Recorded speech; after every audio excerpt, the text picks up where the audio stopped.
Hola chicos, hoy vamos a finalizar con el tema de oscilaciones, ¿sí? Vamos a ver lo último que nos queda, que son las denominadas oscilaciones amortiguadas, ¿sí? Acá le pido disculpa porque han salido un poco borrosas las letras por un tema de luz. La hoja parece que refleja la luz del escáner, no lo pude solucionar. Tuve que elevar el contraste, pero bueno, de cualquier manera voy a ir leyendo yo lo que está escrito para que ustedes no tengan dudas, ¿sí? A la hora de transcribir los apuntes. Entonces comenzamos. Oscilaciones amortiguadas. Nosotros anteriormente habíamos visto las que se denominan oscilaciones libres o simplemente movimiento armónico simple. Estas oscilaciones, ¿en qué se diferencian de las que vimos anteriormente? Es decir, las oscilaciones amortiguadas, ¿en qué se diferencian de las anteriores oscilaciones que habíamos estudiado? La diferencia fundamental va a ser la siguiente. Primero describamos el sistema. Fíjense, nuestro sistema va a estar constituido, como siempre, de una masa, ¿sí? Con un cierto valor m, ¿sí? Es el valor de la masa. Un resorte con una cierta constante elástica o de fuerza K. La superficie sobre la cual desliza o va a deslizar esta masa es de nuevo una superficie lisa, o sea que hasta acá es todo igual a las oscilaciones libres o al movimiento armónico simple que vimos al principio, que era el sistema masa-resorte. ¿Cuál es la diferencia, chicos? Que ahora se incluye un amortiguador, como el que se ve acá en la figura, que es este cilindrito que está aquí, ¿ven? Ahí lo escribí, amortiguador. Este amortiguador ustedes lo conocen en la vida cotidiana, por ejemplo, en la biblioteca de la facultad, si los que la pudieron conocer, eh, van a ver que hay un brazo que sostiene a la puerta. Ese brazo que tiene un cilindro es el amortiguador. Ya vamos a ver cuál es la función de ese brazo, pero en verdad ya la conocen, es evitar que la puerta se golpee. ¿Sí? Es justamente la de amortiguar el movimiento. Entonces veamos cómo ese brazo, o sea, ese amortiguador, influye en el movimiento de la masa. En primer lugar, y como siempre, vamos a fijar un sistema de referencia, ¿sí? Con un origen de coordenada que va a coincidir con la posición de equilibrio o de relajación del resorte. Es decir, en este punto O, el resorte no está ni estirado ni comprimido, está relajado, por lo tanto no está ejerciendo en ese punto ninguna fuerza elástica sobre la masa M. A continuación lo que hacemos es alejar, ¿sí? La masa M una cierta distancia, que la vamos a denotar con el vector de posición X a su nueva ubicación, ¿sí? Y ponemos el sistema a oscilar. Bueno, en realidad yo digo a oscilar, pero resulta que cuando esté el amortiguador presente, no siempre oscila el cuerpo. Solo en un caso muy particular el cuerpo va a presentar una oscilación, es decir, un movimiento periódico que se repite en el tiempo. En la mayoría de los otros casos vamos a encontrar que el cuerpo no oscila, sino que el movimiento está amortiguado tal y como lo están las puertas de los bancos que tienen, por ejemplo, este amortiguador, o la puerta de la biblioteca que también tiene este amortiguador. ¿Cuáles son las hipótesis con las que vamos a trabajar? Como ya dijimos, no hay roce, ¿sí? No hay rozamiento con la superficie. Vale la ley de Hooke, ¿sí? Para el resorte. Y acá viene algo clave. La fuerza de amortiguamiento, que es la fuerza que ejerce el amortiguador sobre la masa M, verifica esta ecuación. Es menos B por el vector de velocidad, donde B es lo que se denomina coeficiente de amortiguamiento, ¿sí? El coeficiente de amortiguamiento depende justamente de cada amortiguador. El signo menos nos indica de que la fuerza de amortiguamiento ejercida justamente por el amortiguador sobre la masa es siempre opuesta a la velocidad que lleve la masa. Entonces, por ejemplo, miren el diagrama de cuerpo libre que hice acá. Si a la masa lo ubicamos en una coordenada x mayor que 0, como la que está indicada acá en la línea de trazo, vamos a tener que el diagrama de cuerpo libre es el siguiente. La fuerza elástica actúa hacia la izquierda, intentando volver el sistema a su posición de relajación, como está indicado acá y como lo expresa la ley de Hooke, hacia la izquierda. Pero si además la masa está m, en el instante que está aquí ubicada, se mueve con una velocidad v hacia la derecha, entonces la fuerza de amortiguamiento, de acuerdo a esta ecuación, debe ser opuesta al vector de velocidad. Entonces, si la velocidad va hacia la derecha, la fuerza de amortiguamiento debe ir hacia la izquierda. Desde luego, si en esa misma posición el vector de velocidad hubiese sido hacia la izquierda, entonces la fuerza de amortiguamiento tiene que ser opuesta al vector velocidad, eso es lo que me dice este signo menos, deberá ir hacia la derecha. A modo de ejercicio, no está mal indicar algo. El coeficiente de amortiguamiento B, chicos, ¿sí? Se llama así, ya le dije, coeficiente de amortiguamiento y depende del amortiguador. ¿Qué unidades va a tener? Fíjense, hay que hacer un análisis dimensional. Yo sé que la fuerza se mide en Newton. Entonces, si yo necesito de que este producto B por B me dé Newton, vamos a tener lo siguiente. Fíjense, la velocidad, disculpen acá, vamos a hacer así. La velocidad se mide en metros por segundo, ¿sí? Entonces, la idea es que el resultado de este producto me quede en Newton. ¿Cómo lo voy a conseguir? Bueno, necesito que el Newton aparezca en el numerador, ¿sí? O sea, necesito que la unidad me quede en Newton. Entonces necesito que el Newton aparezca arriba en el numerador.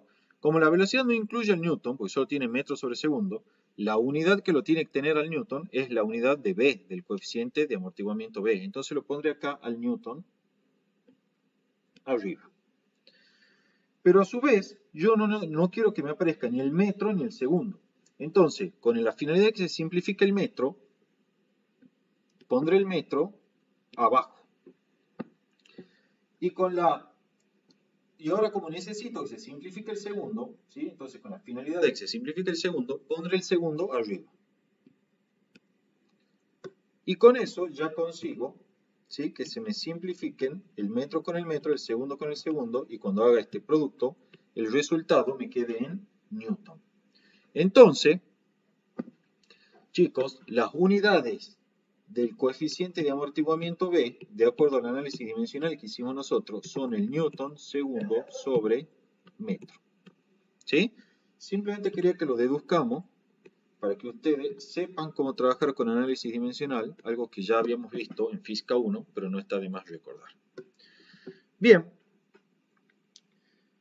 a partir de acá ya solo queda hacer el análisis matemático del sistema. Aplico la suma de fuerzas en X igual a masa por aceleración en X. Esta es la segunda ley de Newton. La suma de fuerzas en X son la fuerza de amortiguamiento, que es igual a menos B por Bx, más la fuerza elástica, que es menos K por X. Eso es igual a masa por aceleración en X. Despejo, trabajo algebraicamente y encuentro esta expresión de acá, que es la ecuación diferencial que caracteriza el movimiento armónico amortiguado. Quédense tranquilos, que eso es simplemente a modo de comentario. Lo van a ver recién en cálculo 4. Pero ¿qué sí es lo que me importa que lo sepamos, chicos? Resulta que esta ecuación diferencial que está acá, que insisto, no la van a resolver, tiene diferentes soluciones dependiendo de qué relación verifiquen el coeficiente de amortiguamiento con la masa y la constante elástica. Entonces, ¿cuáles son las situaciones que nosotros nos encontramos?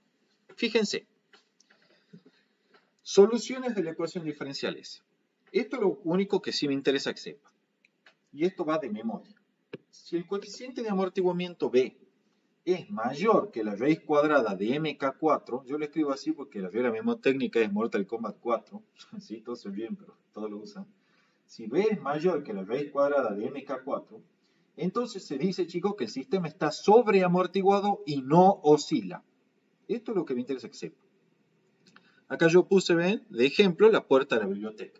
La puerta de la biblioteca tiene un coeficiente de amortiguamiento B que es mayor que la raíz cuadrada de MK4, de manera tal que la puerta no va a oscilar, sino que va a volver lentamente a su posición de equilibrio, o sea, se va a cerrar lentamente cuando yo la abra. ¿Qué significaría en nuestra masa eso? Que si yo tengo que B es mayor que la raíz cuadrada de MK4, entonces cuando yo la aleje a la masa de su posición de equilibrio y la libere, esta no va a oscilar. En cambio, va a volver lentamente, ¿sí?, hacia su posición de relajación o de equilibrio, que es en el punto O.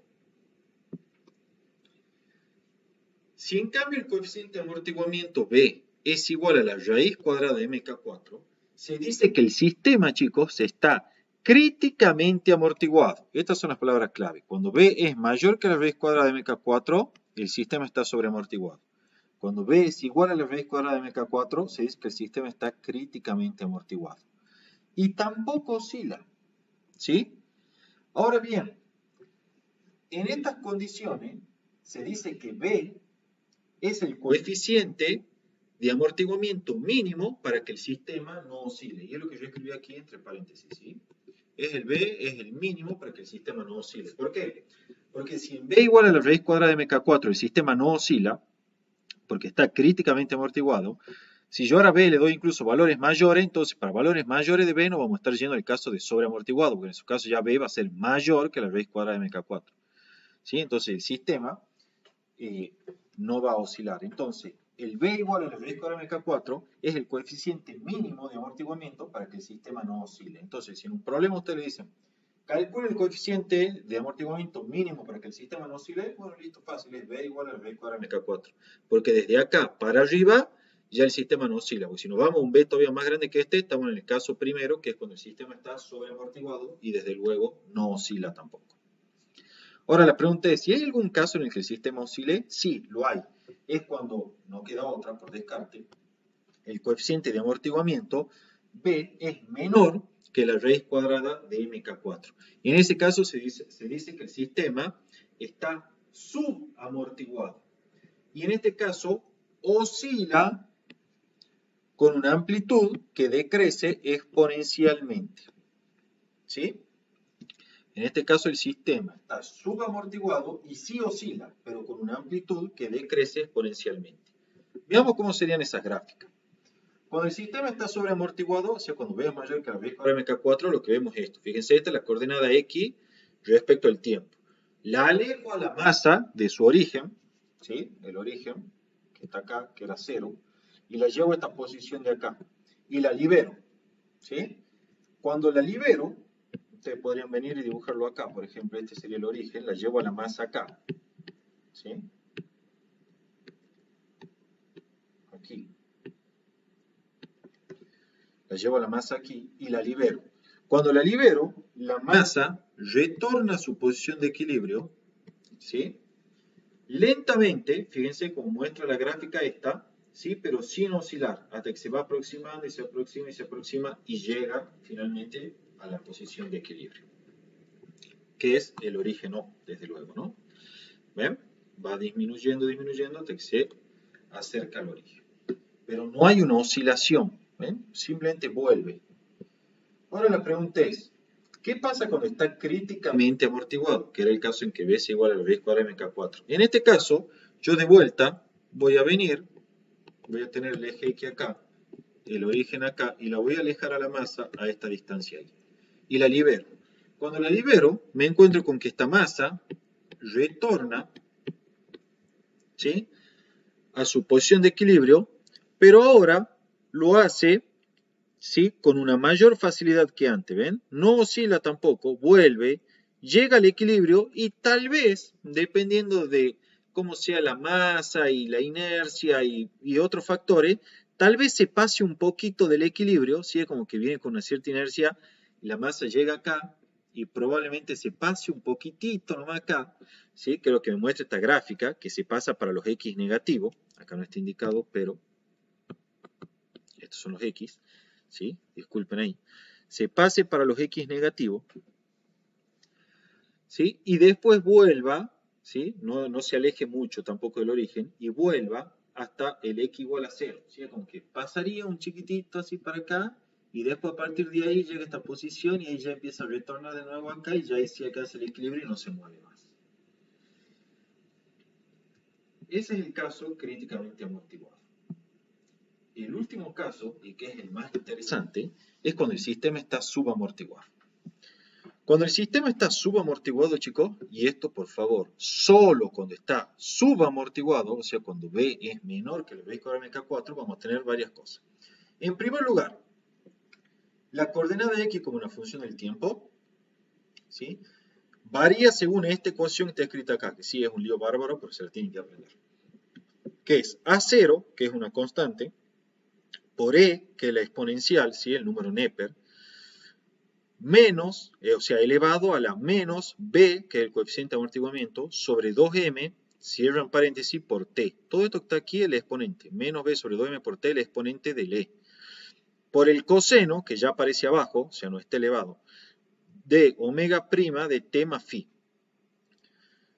Donde omega prima, chicos, que es igual a la raíz cuadrada de k sobre m menos b cuadrado sobre 4m cuadrado, ¿sí? Es la frecuencia angular con la que oscila el sistema subamortiguado. Porque recuerden que acá, en este caso, el sistema sí oscila.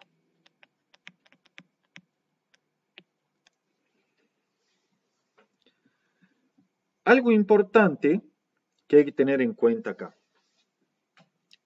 El omega prima, fíjense, todo lo que aparece adentro de la frecuencia angular con la que va a oscilar la partícula, ya vamos a ver enseguida cómo es esa oscilación, ¿sí? Son todas magnitudes constantes. K es constante, la constante del resorte, la masa es una constante, el coeficiente de amortiguamiento es constante. Entonces, todo lo que aparece acá, chicos, es constante. Por lo tanto, el omega prima es constante en el tiempo. Ustedes tienen la costumbre de creer que el omega prima varía en el tiempo. No, no varía, es constante en el tiempo. Y acá lo indiqué, el omega prima es constante en el tiempo. ¿Sí? Y algo importante, como el omega prima, como siempre es 2pi sobre t prima e igual a 2pi por f prima, entonces tiene una consecuencia que la vamos a anotar. El periodo t prima que le toma ejecutar una oscilación es constante. ¿Sí? Que ustedes a veces en los verdaderos o falsos le preguntan si el tiempo que le toma ejecutar una oscilación en el momento subamortiguado va disminuyendo. No, no disminuye. Permanece constante. Ahora bien, ¿cómo es esa oscilación? La oscilación queda descrita totalmente por esta ecuación. Pero ustedes ven esta ecuación y es bastante engorrosa, digamos, no es tan fácil de ver. ¿Sí? Entonces, ¿cómo se grafica esta ecuación que está aquí? Para eso vamos a identificar un par de términos. Veamos el primer término. Yo acá voy a indicarle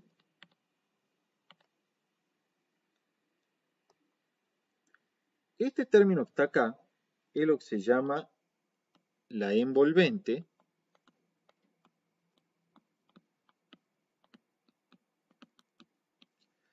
o también denominada función amplitud.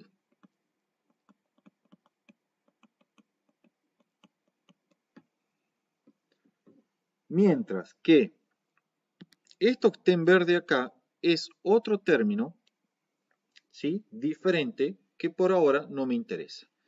¿Cómo se hace para graficar esa función? Para graficar esa función, chicos, vamos a proceder de la siguiente forma. Primero vamos a dibujar la envolvente. La envolvente es una función exponencial. Fíjense, es A0 por E a la menos B sobre 2M por T. Entonces graficamos esa función exponencial. En el tiempo t igual a 0, este exponente se hace 0, e a la 0 es 1 y esto toma el valor a sub 0. Entonces yo ya sé que esta gráfica, que es la exponencial, no le den bolilla por ahora a todo esto que está dibujado acá, vamos por parte, va a ser esto que voy a dibujar en azul acá.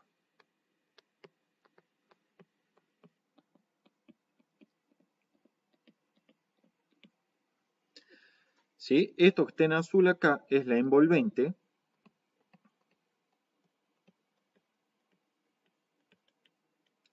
Que es de la forma A0 por E a la menos B sobre 2M por T. ¿Sí? Es la envolvente esa que está ahí. Además, a esa envolvente la voy a reflejar sobre el otro eje. ¿Sí? O sea, sobre el eje horizontal, no sobre el otro eje. Me quiero decir sobre el eje horizontal. Al reflejarla sobre el eje horizontal, obtengo esta línea que está ahí indicada.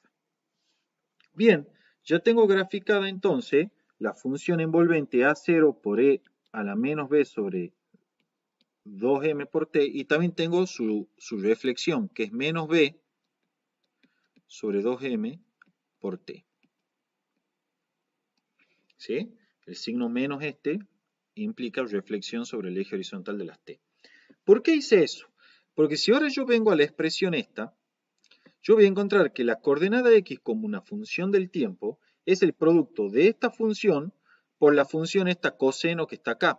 Esta función coseno que está acá, chicos, varía entre menos 1 y 1, como toda función coseno. Entonces, ¿qué quiere decir eso, chicos? que el techo de esta función va a ser la envolvente esta en azul. ¿Por qué? Porque el coseno no puede valer más de 1 menos 1.